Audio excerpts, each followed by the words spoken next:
I was just thinking about like coming up with a regular schedule of when we would podcast, but then I thought no Better man knows not. the day or the hour. So it's one of those types of things, like the second coming could happen before our next show. So thanks for It'll coming be back. like your second coming, because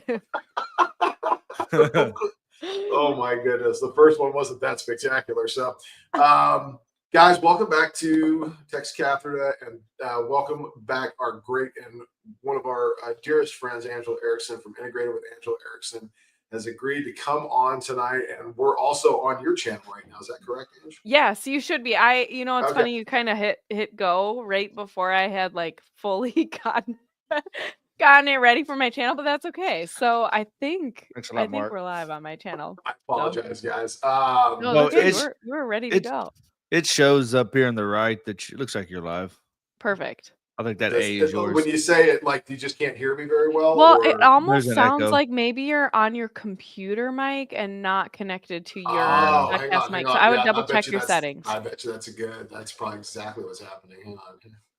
While you're saying that, I was thinking about this today, and then I watched the intro again. I mean, we need to update the intro. I think we talked about it, but I love your intro. No. I mean, does that sound better, guys?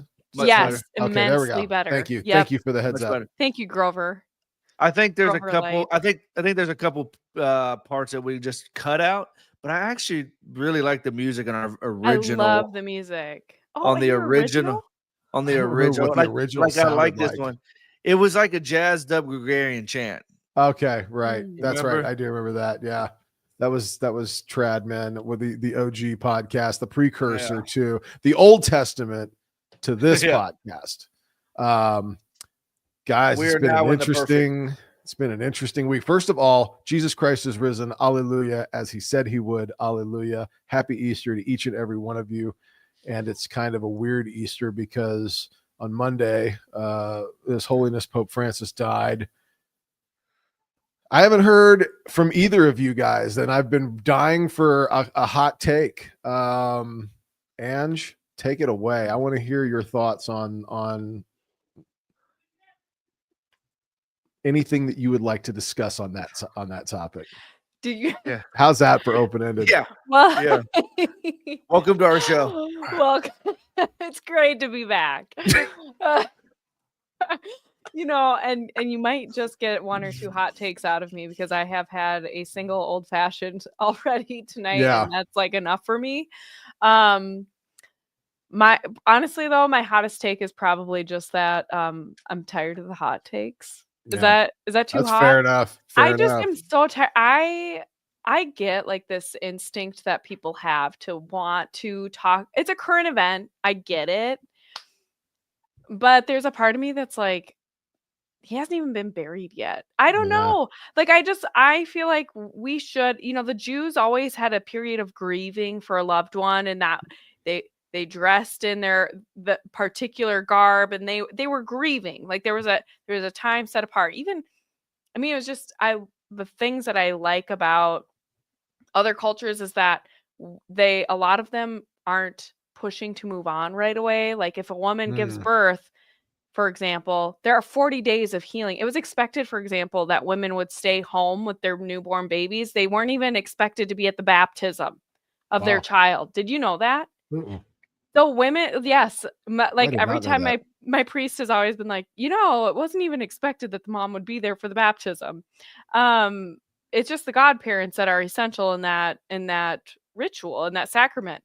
The women were expected to be home healing, and so what's considered those 40 days after birth, or even the fourth trimester for some, if you're talking about 3 months postpartum, but a real period of healing was honored.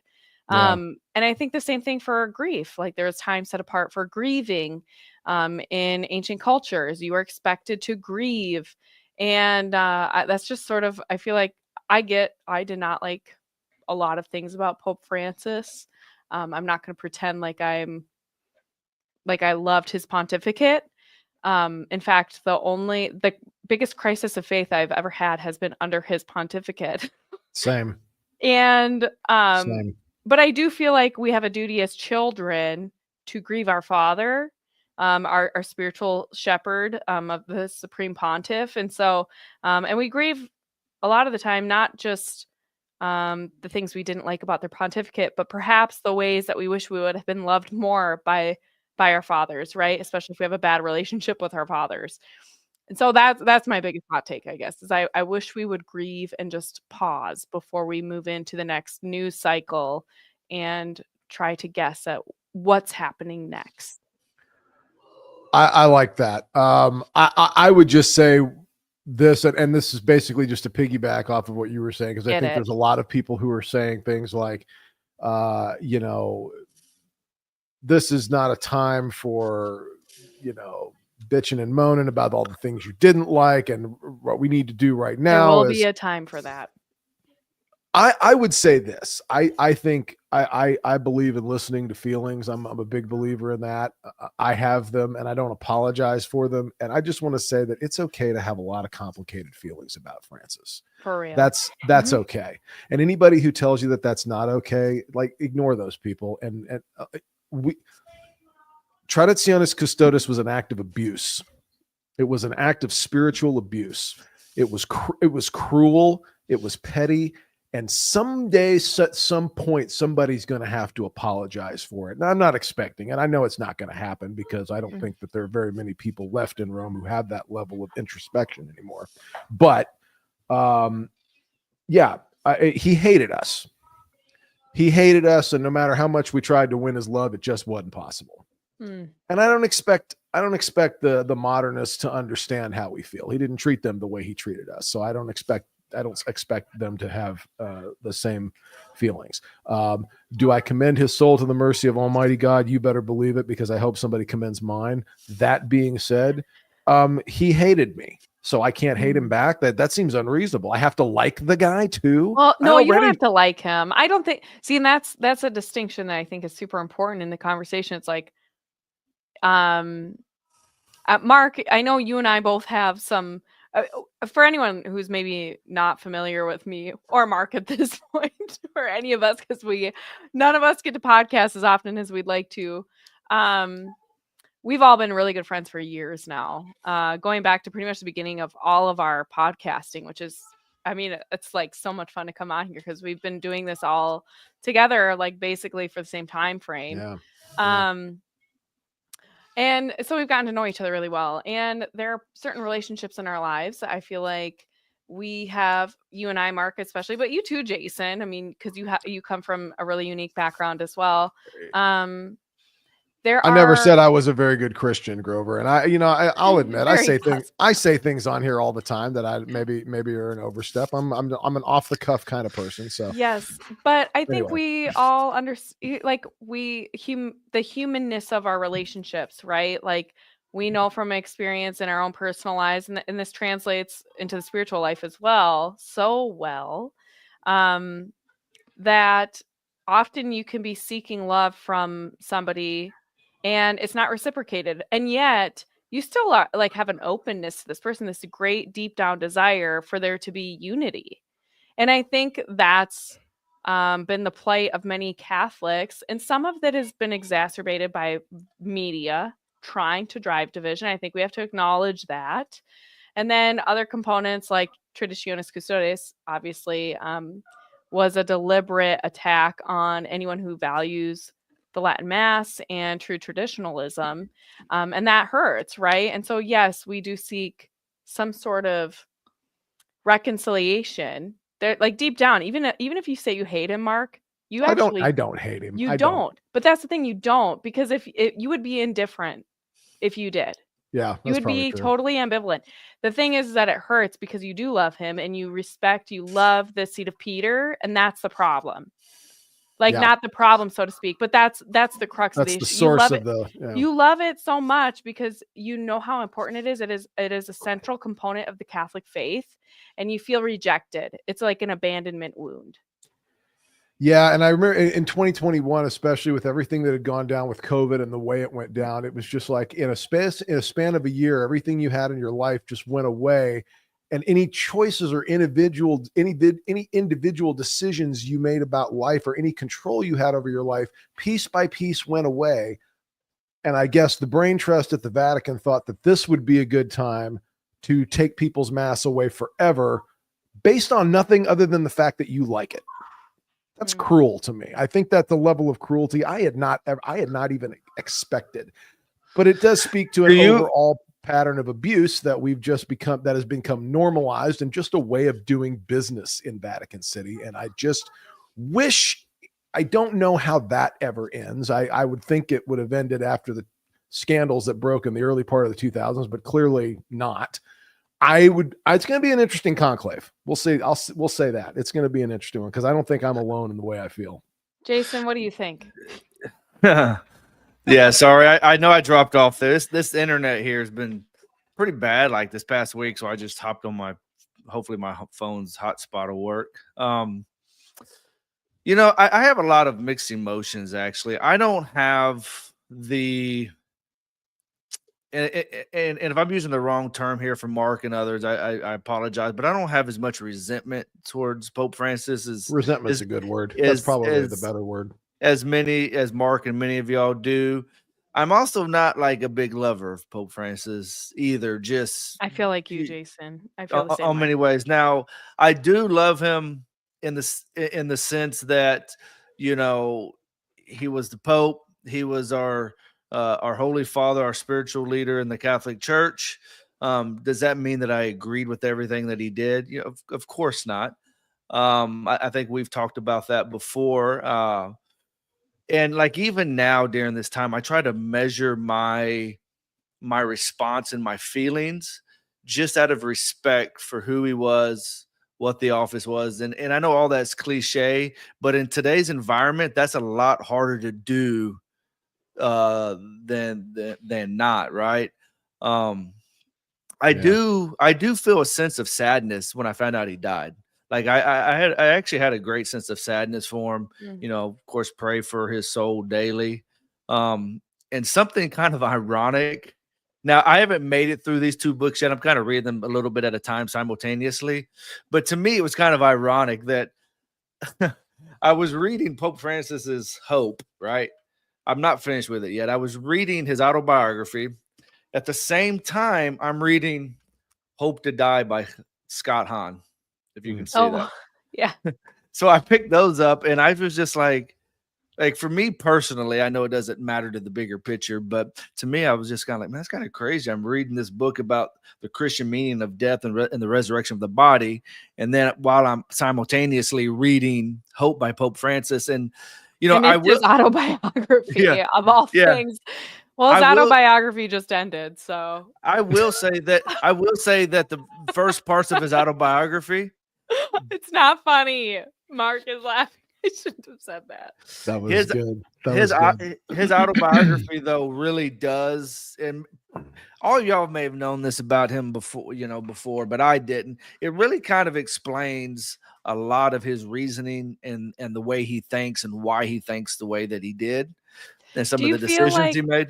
Do you feel like that? Okay, I'm sorry to interrupt you, but I feel like over the years there has been so much analysis over his reasoning and his background and things like that.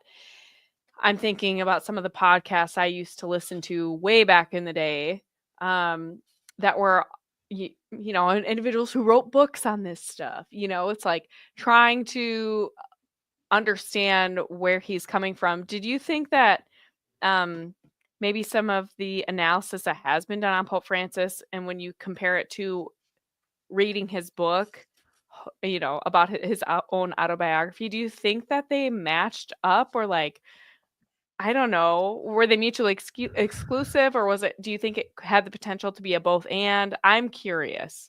Okay, so I don't know that I really have an answer for that. A vague question, but I'm trying to say things without talking about certain individuals. Yeah. Yeah, no, I don't know that I can fairly answer that, or even if I have an answer, because I'm only like a quarter of the way through the book anyway, because like I said, it's just a slow, casual reading.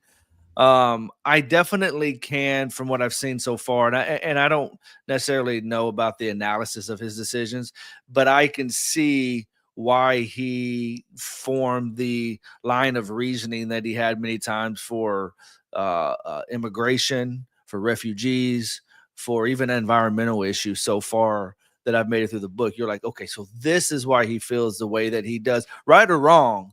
That was his formation as a kid, the things that he experienced growing up. So yeah, I mean, I think it's kind of been so far, it's been just eye-opening into the person of who he was, more on a Human, human personal. level. Yeah, Yeah. personal human level. Yeah. Hmm. So that's how I feel. And I do want to go back, because I don't know if Mark brought it, maybe you brought it up when I dropped off. I know Traditionis Custodes. I know I didn't like it, and like I said, I know some people had a lot more anger towards it than I did. But I always thought Mark brought up a really good point at the time, if he hadn't already brought it up. That came out, if I remember correctly, we were coming just out of COVID years, during the lockdowns and all that, when people were forbidden from going to mass because all the churches were closed. Everybody was just really feeling down spiritually, was really struggling spiritually. Brutal. And instead, and Mark made the point years ago on our podcast, instead of them doing something to bring people up, they decide to suppress and drag people down even more. And I think that's when Mark said that, I think that is my biggest beef, maybe. I mean, I have other beefs with it, but my biggest beef with the Traditionis Custodes is that the timing of it could not have been worse. Mm-hmm. Yeah. Yeah. And I my wife and I are actually both getting over a cold, unfortunately. Is that what all that is? That's what's happening here. That's why I sound like Doc Holliday after a 3-day bender. But oh, excuse me. We were last time we were at traditional Latin mass was at Annunciation downtown, and I mean, we're literally in the pew. I mean, tears are streaming out of our face. It's a Lent. It's like the second Sunday of Lent. This year? Nothing. Yeah. It's not like a really particularly beautiful liturgy. I mean, it's just the normal Sunday liturgy. And I just thought, wow, anybody who could look at this as a problem for them to solve, I really have to wonder what's inside you. I mean, I really have to wonder.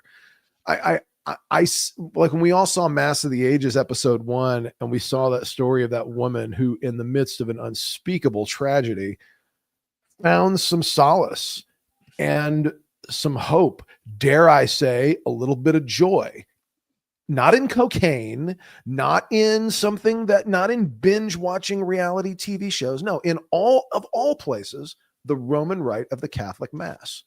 And the Vatican saw that as a problem for them to solve. And at that point, I really had to wonder. So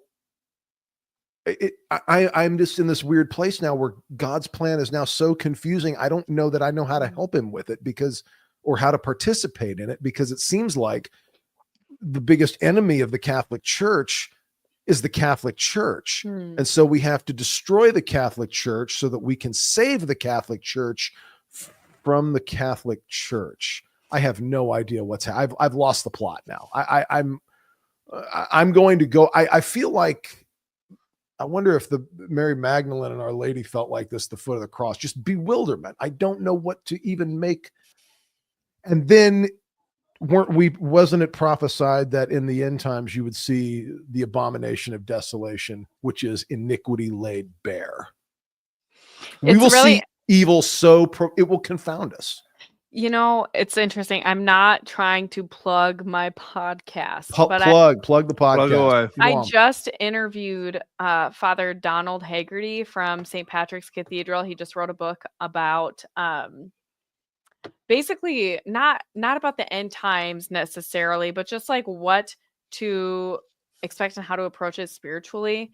I will say, I'm looking up the exact title because I normally don't do interviews unless I have read the full book.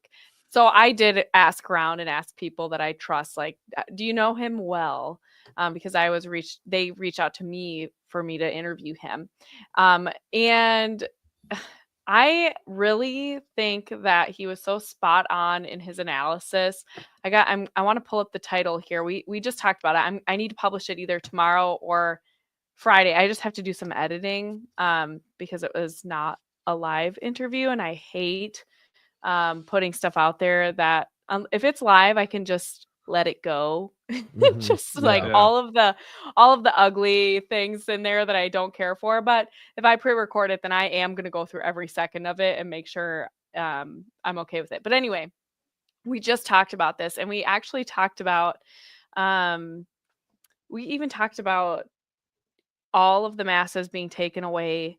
And I recall receiving Holy Communion in our entryway. Like, we had friends that were acting as extraordinary ministers in the truest sense and delivering the Holy Eucharist to friends, like all of our friends, on behalf of our priest. And being aware of the times without being like hysterical, and how important that is. Because if we're Catholic and we understand God's divine providence, he has a plan. Like, we say we trust in that plan.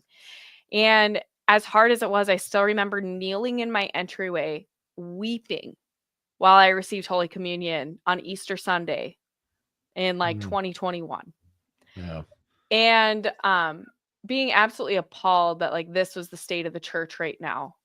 And completely heartbroken. And yet here we are, we're looking into a new era of the church, possibly. And that could be worse or better. We have no idea It's true. what to expect. It could go either way. In some ways, I see a lot of hope in the church. It seems like there's a lot of conversion, and it's like it's like kind of cool again to be Catholic, which is weird. That's it. Yeah, that's an interesting one. You saw the story in the Archdiocese of LA. They had more converts this year than I in the I last didn't see 200 or that. something like that. But I grew up in a really Protestant area, and being Catholic was like an ugly word. So I like the first week of school when I moved there, I got spit in my face on the bus because I was Catholic.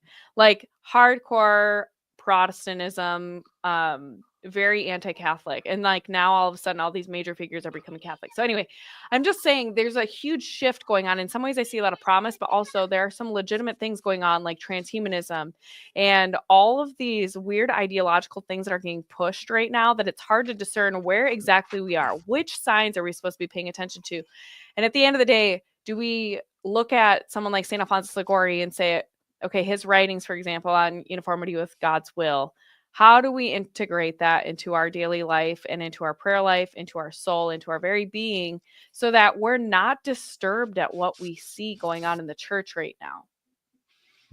How do we make peace with that right now? Because like that has to be, so like right now I am actually at the most peace I've been in, I don't even know how long. And I struggle with a great deal of anxiety, but I have so much peace right now, and I just don't care about what's going on with the conclave, to be quite honest. Like, I'm going to be totally brutally honest. I don't care, because I just think, like, I know I've seen it in my own life that God uses everything for the good of those who love him. And so I'm like, yeah, this might be brutal, but like whenever I've experienced suffering and I've just leaned in and been like, yep, this is going to hurt. It doesn't hurt as bad. But it hurts like way more when you're resisting it, you know? Like, it actually hurts way more when you're fighting it. Yeah. And so if you just like lean into it and you're like, yep, this is gonna hurt. Somehow you just get the grace you need. You have to take up the cross, right? You do. Like, yes, literally You have to take up the cross. kissing your cross every single day. I was thinking recently, well, I guess because we just came out of Passion Week, but like the cross is a horrifying symbol when you really think about it. And it's at the front of every church. It's on the top of every church. Every bishop wears one around his neck. Many of us wear them around our neck. They adorn our homes. And I think for in the 2000 years, it's become the symbol of Western Christianity and of course, Eastern Christianity too. But I think a lot of people don't really stop and reflect on what it is Christ is demanding of us.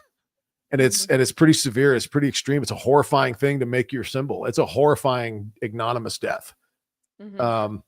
But I don't know. That's just an interesting reflection. And the cross, crucifixion was, but back then it was something that was not, people wouldn't even really look upon the when people were crucified, they wouldn't look upon the crosses. The cross was not a symbol that was like people enjoyed. And that's why, even in the beginning of Christianity, the sign of the cross, really, really stood out to the pagans.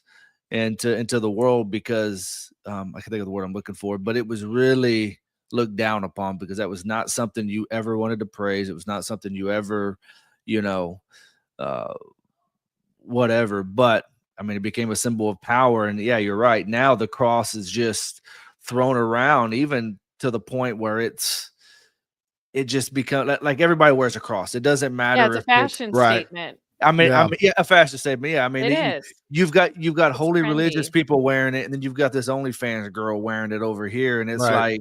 it's like it doesn't mean what it should mean to most people in the world. But I think a lot of that has to do with Protestantism watering down what the cross is. Like this, By taking next Jesus off of it. next Yeah. hot take. You take the corpus off of our crosses, and it means nothing. It Mm, means almost nothing.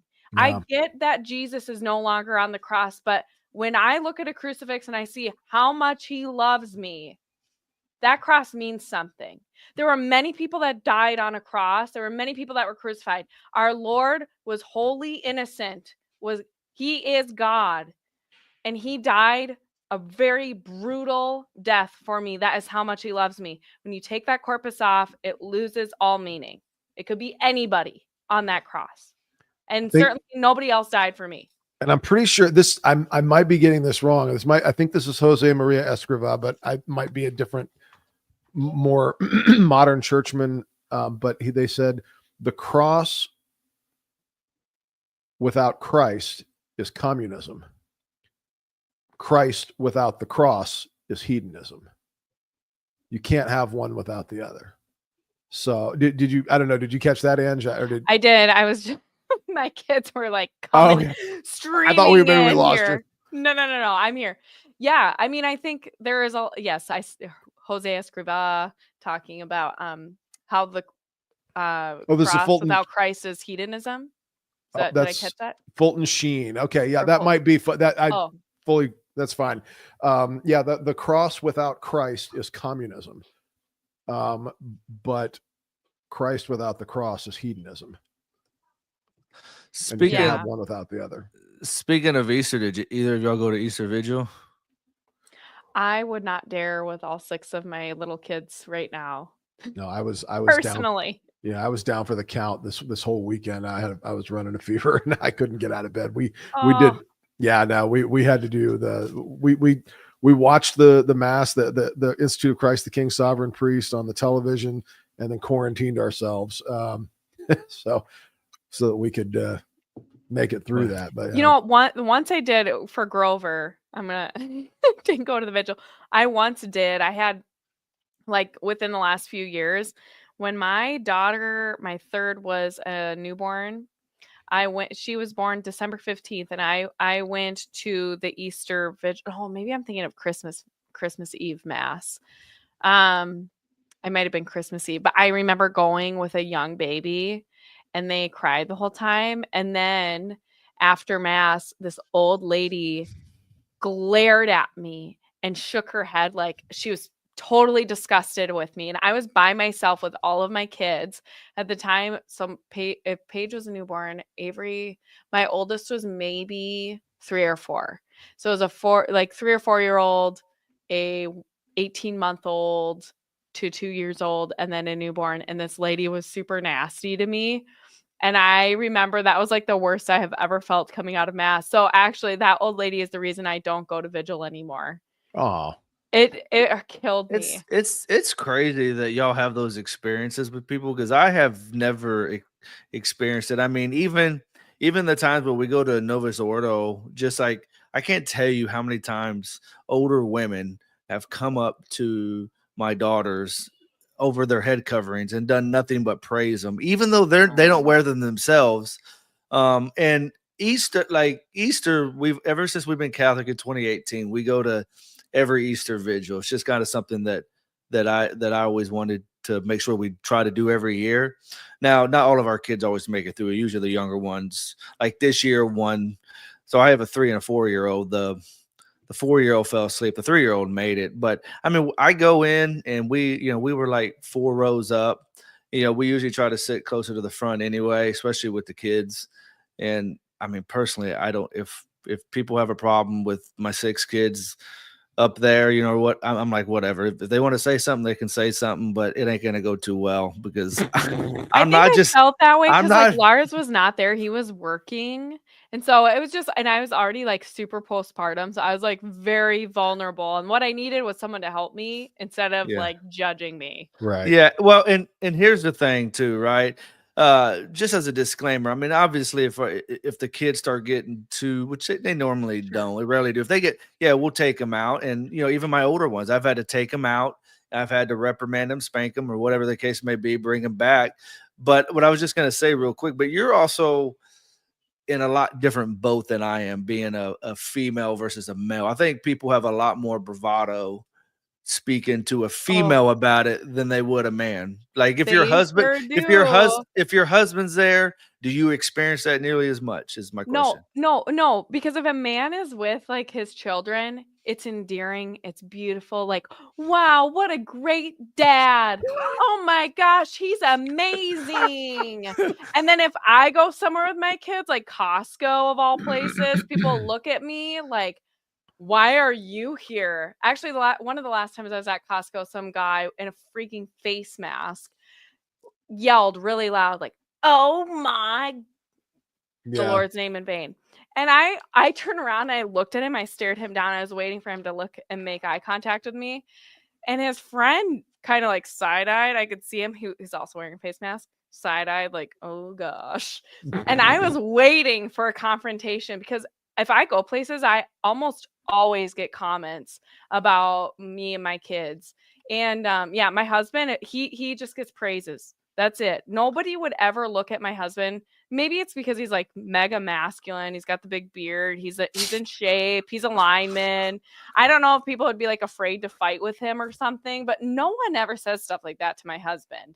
But to me, they will say plenty of things. So yeah, I don't know. I think it is very different being a woman because like for men, I think they're cheering them on, and then for women, they're like, "What's wrong with you? Why would you want to destroy your body?" And like all that kind of stupidity. Wow. This is Taffy says, let's be honest. The reason why no one comments is Jason's kids are better behaved than him. That's probably true. Mark's seen me in mass before. Yeah. Man. He can't confirm.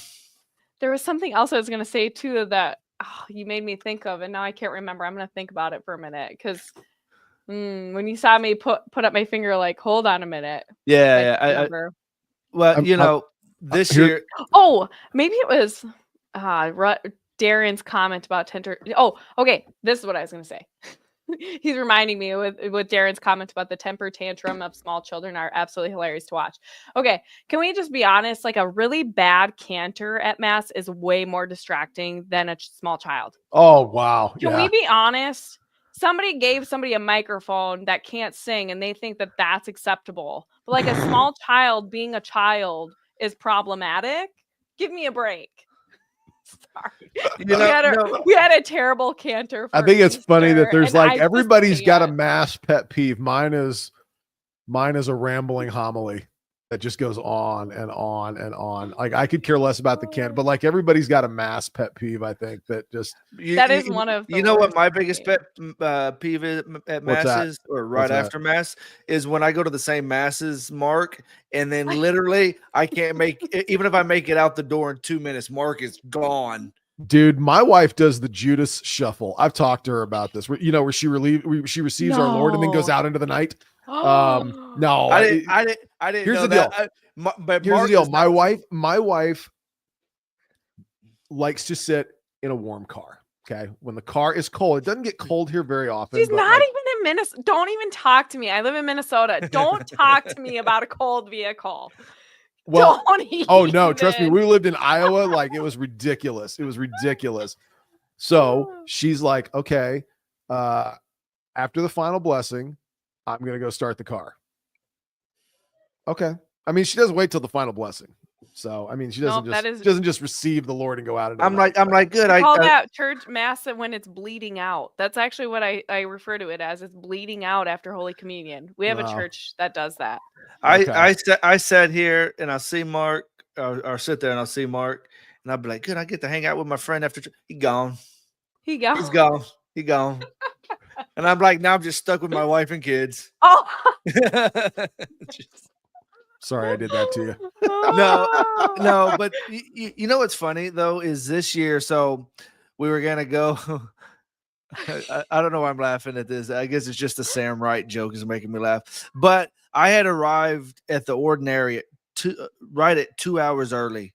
Every seat was taken That's for it. the Easter What? Vigil, and I was like, okay. So my wife's like, well, we can go to Regina Coeli. I said, I guarantee you, there's not a seat available there right now. So we ended up going to the Novus Ordo right down the one that it's down the street from us, but it's the one that we came into. We hadn't been there in a while. But no, never. I would never sleep on the couch. Just FYI. So, but yeah, no, I mean, I guess my point is that like, I know everybody talks, and I'm not going to deny the statistics and the numbers and stuff like that. I mean, but I know anecdotally, and I think Mark can affirm this. Here in Houston, man, like you go to the churches, there, even the Novus Ordo down the street from me, it is packed all the time, the time. I think I've seen an uptick here too in Minnesota for and sure. they have like 120 people in their OCIA program right now. There was like, I mean, it's just here in Houston, it seems like the church is growing at least some. Now, I don't know what the overall numbers would look like for the archdiocese, but in my little corners of Houston, it does seem like it's growing pretty well. And I think Easter was a pretty good reflection of that. Can I ask you guys, this is a huge pivot, but like, how was Lent for you guys this year? Oh, it was not. I did not. I struggled with Lent this year. I did too, honest. But I think that's a good Lent. I think it's about the struggle. I don't think it's about winning every battle. I think it's just about fighting. Yeah, you told me that we were playing golf. Yeah. Well, like I think so. There's a tendency to get pharisaical about it, where you can look and go, okay, did I complete all 613 things I was supposed to do? Did I do them all correctly? Oh, I missed 612. Oh man, I'm such a bad person. Like that's pharisaical. It's not about the completion of 613 things, and it's not so much about, well, I completed my Lenten observance with 100%, observation or whatever. I think it's about the fight. Would either of that's you the whole point. Be willing to like talk a little bit about maybe what was your focus this Lent? Like what was, I mean, you don't have to get into the exact penances that you guys were focusing on or increase in prayer, whatever, but like, what was it for you that you think the overarching theme was, or maybe you went into it with one idea and then it ended up being something completely different? Jason, you go first. I want to piggyback off you. Oh, I was gonna let you go first. You invited me on, but now I'm interviewing you. I know, right? The tables have turned. We are how the turntables. What is this? What does this mean? What is Nicholas talking about here? Pharisees, Jason. I don't know. Is he calling me a Pharisee? I'm not sure. I think I'm Lady of South Texas. I think we all feel like we fail Lent. I don't think I've ever had a Lent where I was like, yeah, crushed that. Yeah, like that's like I think that's kind of the whole point. Like you're not. I think my first Lent, I was like crushed it. No way. Because I did no meat all that Lent. I wasn't eating any type of meat, right? And it actually I did that in high school. I'm gonna be honest. It was not as hard as I thought it was gonna be.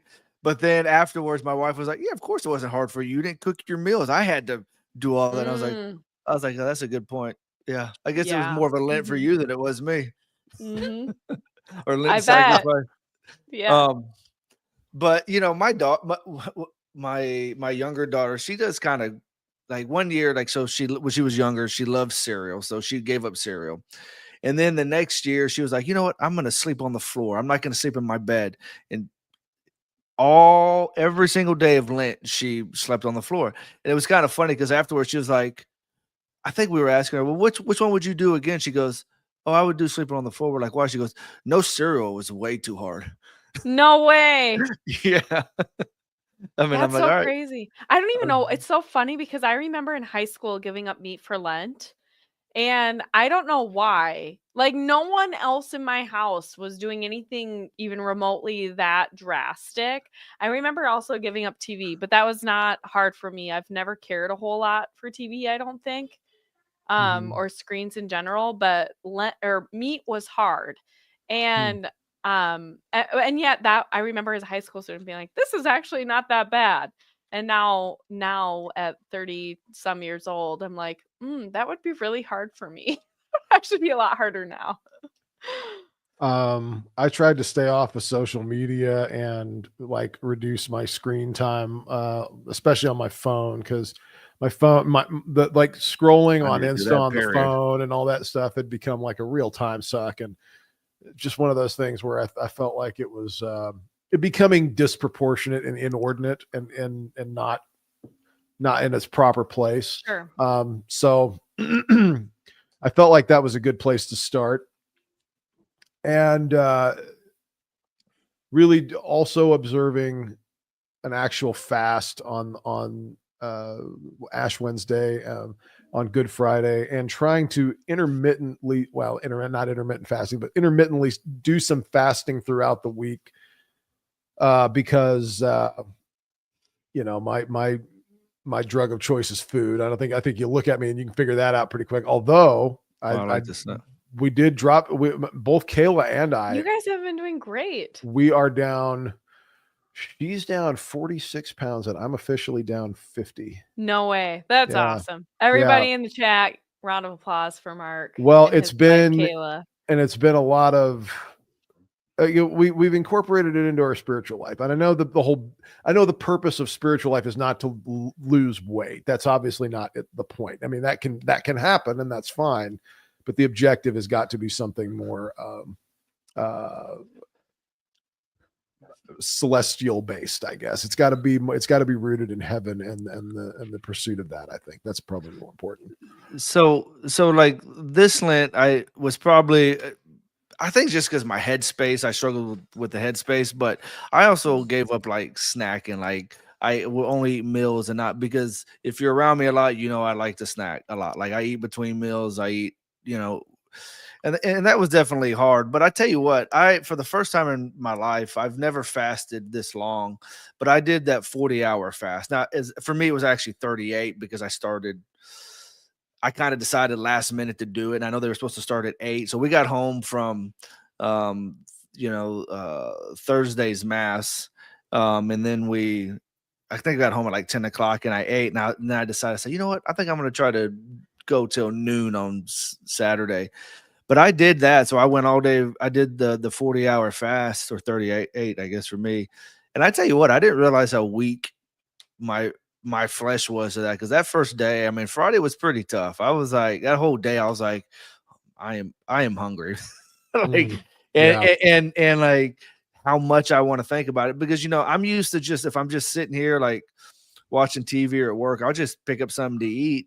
And there was times like during Lent, because I gave up all that, I would just go in there and just, without even thinking, just out of habit, I would start to get something to snack on, or I would get a few bites, and my daughters, they'd be like, "Dad, you're not supposed to be doing that." And I said, "Oh yeah, I didn't realize I was doing it."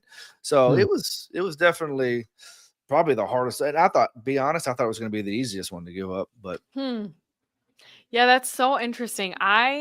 So I had kind of like a rough idea of how I wanted to go into Lent. And then that first Wednesday or Thursday, maybe it was even Thursday, right after Ash Wednesday, I all of a sudden picked up my little office of the Blessed Virgin Mary that I bought over a decade ago. And I was like, I'm just going to start praying this every day for at least, I didn't realize there's an indulgence attached to praying matins and compline every day. And usually if you pray matins, you also pray lauds as well right away. So anyway, I like just started picking this up, and I have been afraid for over a decade of praying the little office because I thought I would do it wrong.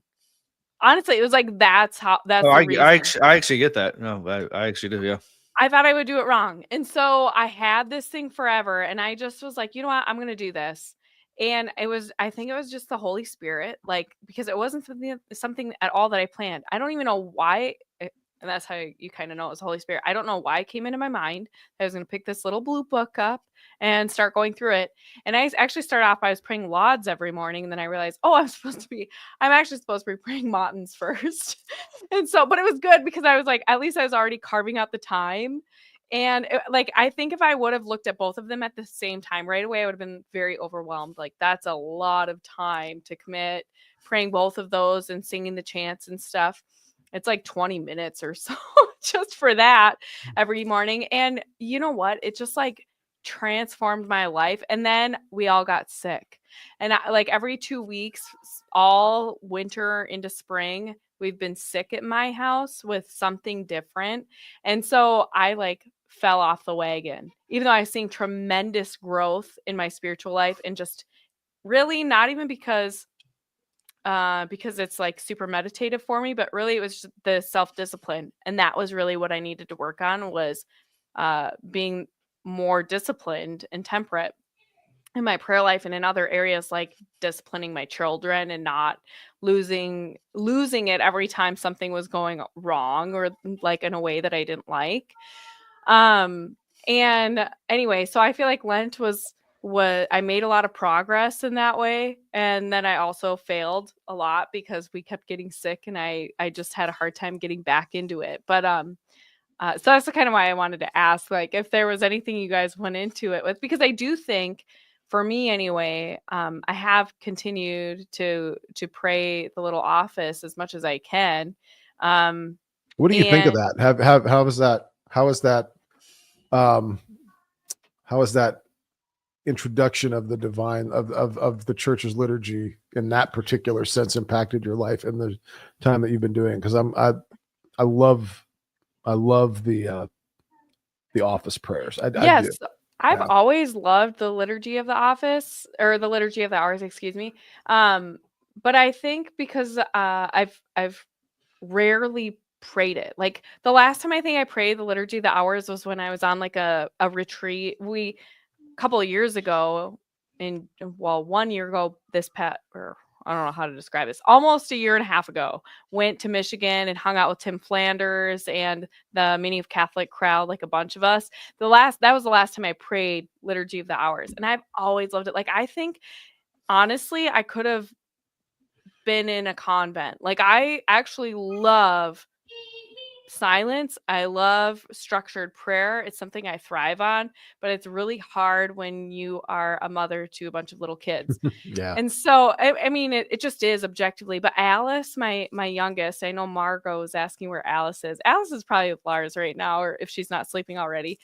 Alice has been the easiest baby I have ever had out of 6 kids. And so I'm actually able to get up early, which I can't even believe I'm saying that. I can get up early. She's 6 months old.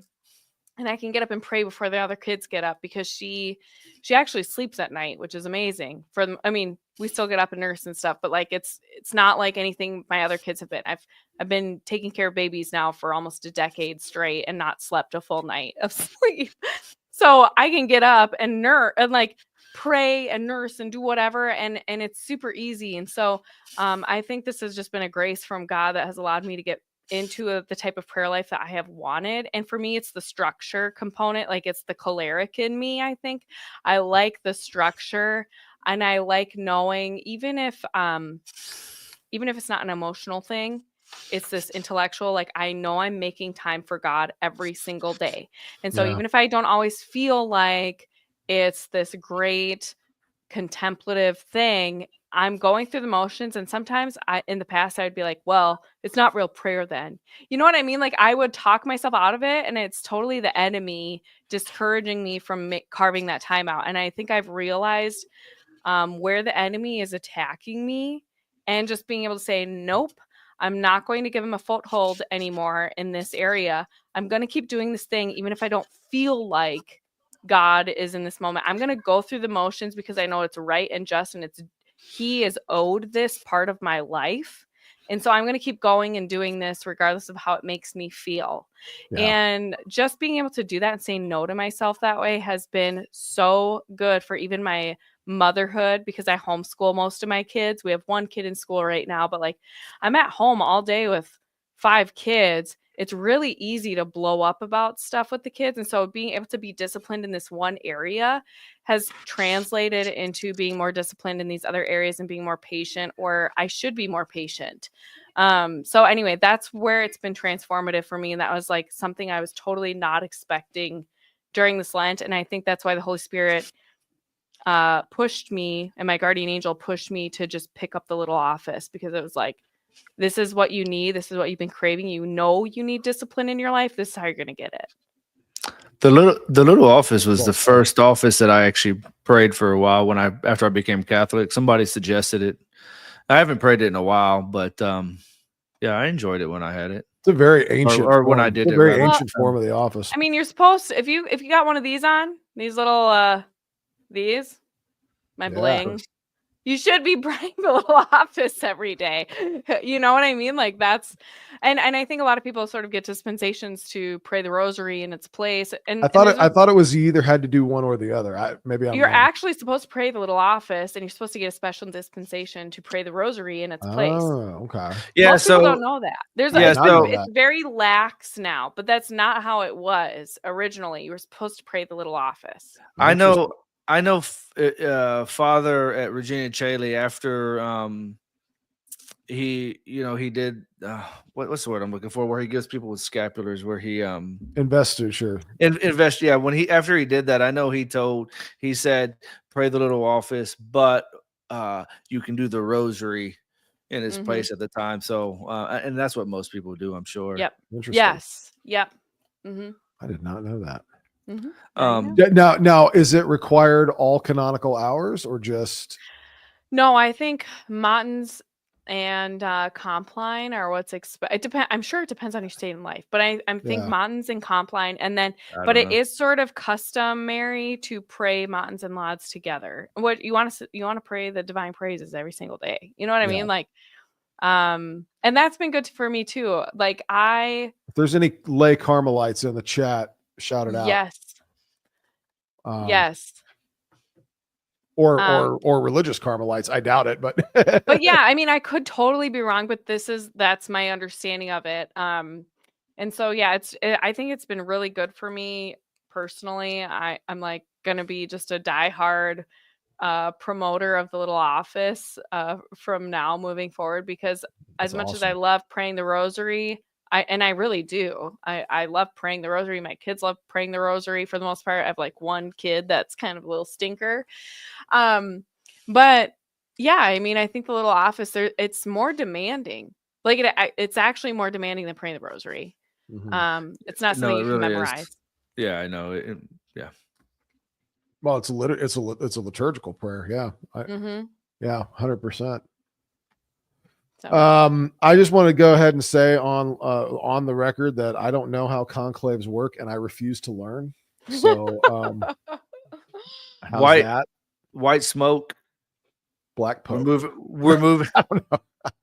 That's a little hashtag that's been going around. No, that's a hashtag that's been going around. That's a hashtag that's been going around. Yeah. What I was going to say is white smoke, we move forward. Black smoke, we're still circling.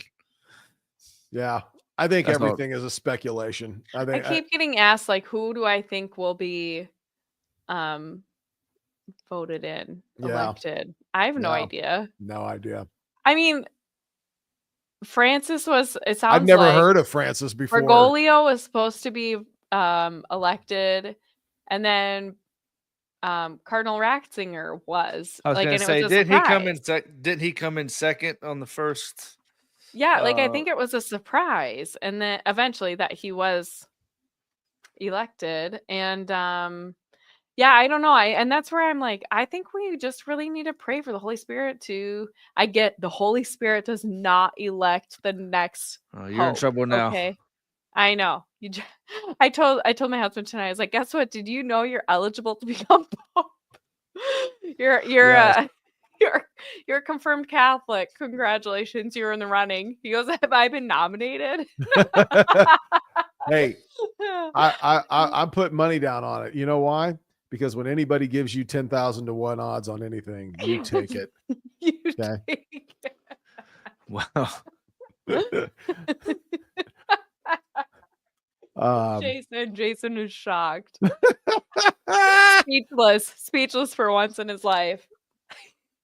Yeah, I think it's kind of an interesting thing to think about. But like I said, it's there are institutions. I had to go to school for 3 years just to learn how American law works, and that's only like 250 years old. So I wouldn't even begin.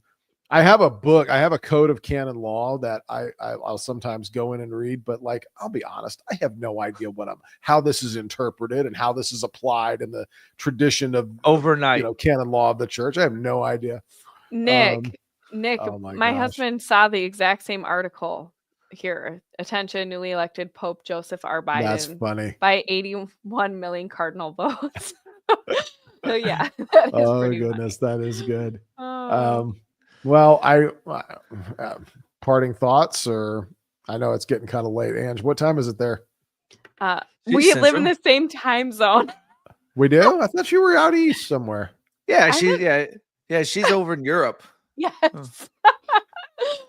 I would live in Nova if I could, probably. Okay, so it's only 9 o'clock then. Yeah, but I gotta go to bed. So me too. This is actually true. Hey, I'm wearing one of your shirts right now. There you go. Oh, cool. Yeah.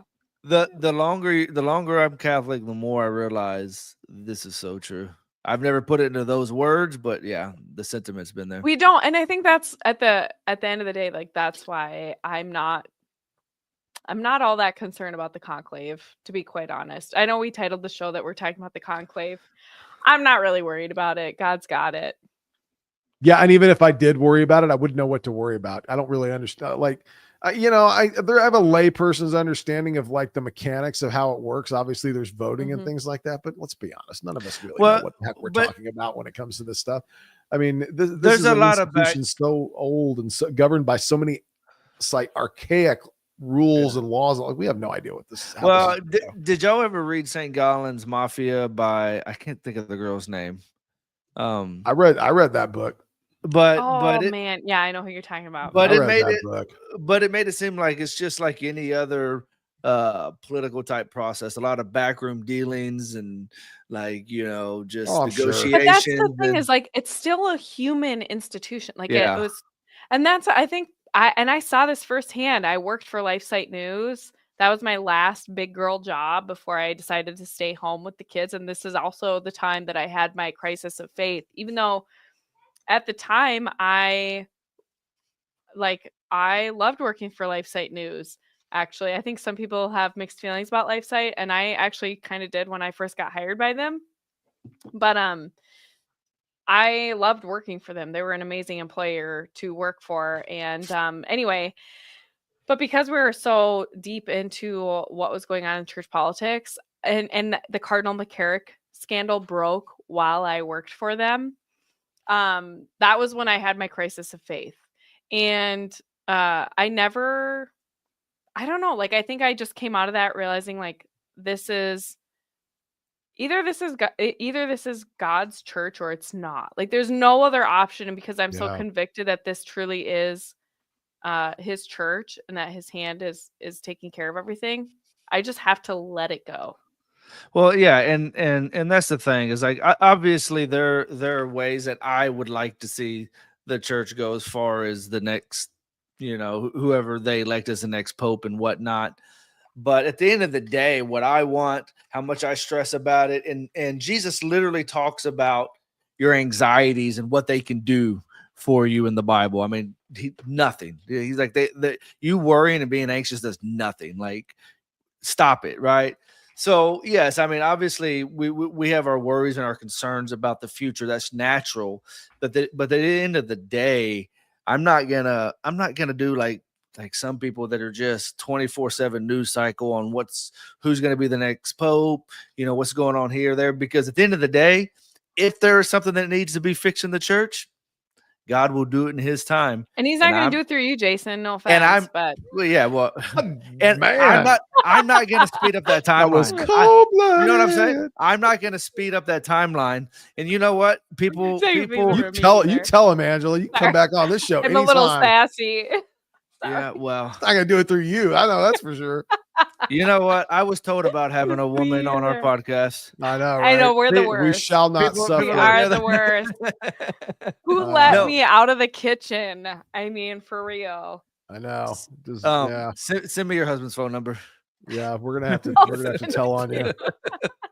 Well, here's the thing. People were saying we need beef between me and Mark in the chat. I'm just going to be honest. Mark is terrified of me in real life. He wants no beef. Let me But tell I'm you also something. seeing a lot of we need to talk about co-sleeping and if we Well, me, could just me and Mark don't share a bed.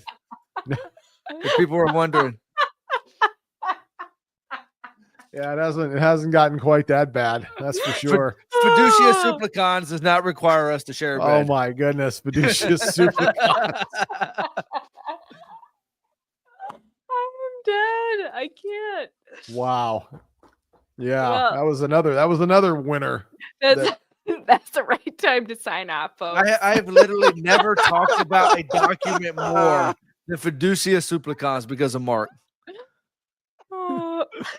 I don't even know what the document says at this point. I just know the Yes, title. you do. Yes, you do. You know exactly what it says. You memorized it. I'm sure. Came out. You got all excited. No way. Hold on.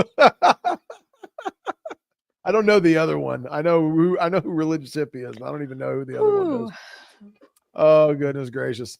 Now ain't nobody coming on our show except me. Angela and every We're not once in a even- while we can get Nick on and Drama for subs. Yeah. yeah, 100%. I'm No pretty sure. e-girls. Am I an e-girl? What does that mean? No, I don't Mm. post enough mass fits, do I was I? gonna say you're Oh, you're not posting your likeness and image for likes and subs. I'll put Uh, it I had nice. this- That's not nicely. Nice. That's I a had nice way this to put it. idea once. This is so mean, but I had this idea that I would troll the Religious Hippie by starting a new page called the Religious Yuppie, and it would just be me stop it. It would be me in my suit at court, just like making duck lip photos and things like that. Stop. I know that's stop. mean. If you Okay. Religious Hippie, if you're watching the show, I'm Here's the just thing. teasing Here's you. the thing, and this goes for all of those young creators. I think I don't know, like I get the inclination to kind of hate on them a little bit. Stop it. Oh my god. I like good Ron one. Howard. I do too, but that's good. So I think we just gotta pray for them. Like I think about when I worked for Students for Life and I was given a platform a lot younger than maybe I should have. Like I was a little pro-life feminist at the time and I thought it was like cool. So I said a lot of really dumb stuff that I would I totally don't agree with anymore. And it was this young zeal that I had. I think a lot of us have that. I still have that from day to day. I know you do. I say Okay, stuff all the time. watching you troll people on Twitter though it's fun. I'm not gonna lie. I shouldn't enjoy it as much as I do, but I That- really enjoy it. That is literally the whole reason I do that, because people take themselves way too I still seriously, and just I'm say just like, stuff, yes. and I'm like, I'm just whatever. Like, I made it a rule probably like last year on Twitter, like, because if somebody says that I'm dumb or thinks I'm dumb or calls me stupid, I'll just play the dumb stupid person. If somebody says I'm gay, okay, well now I'm gay in this conversation. he's I playing, I folks. don't care. Now I'm Yeah. gay. It's all an act. Playing. Oh my gosh. But I think all these like super young people, just ignore them, let them grow up a little bit, let them become moms and dads and like I used to grow like up. Grover. I used to like Grover till just now. I don't even know what this means, but it's insulting. Like, Yeah. And that's our show. Oh, wait a minute. We got a kiddo. We are Oh my family friendly. gosh. Oh my goodness. Look at the baby. Your other one, the one older than her is Veronica, right? Alice. Yeah, Veronica. Veronica. Yep. Okay. This is Alice. Mark, she posted a picture or something on I can't remember where you did it, of Veronica. Maybe it was on your Instagram. And She's really big now. she was like this when we were podcasting with her, and I was like, I literally still in my mind, she was still, even though I have 6 kids and I know they grow, she was still like that, and I was like, who is that? I know. It's crazy. I know she threw a fit for like 30 minutes tonight, and that was fun. Two has been really 2.5, 3. Oh, she's 3 now. How did 3 you has come up been with fun. Allison? How did you name her? Did you name her after Alice Von Hildebrand. Van Yeah. Hildebrand? Yeah. You bet. I was up late last night reading her autobiography. I love Alice von Hildebrand, and Hildegard is her middle name. Obviously after Saint Hildegard, but actually my great grandma's name was Hildegard as well. And we found out that my husband's maternal grandma was named Alice too after we had already picked out her name, which was like super fun.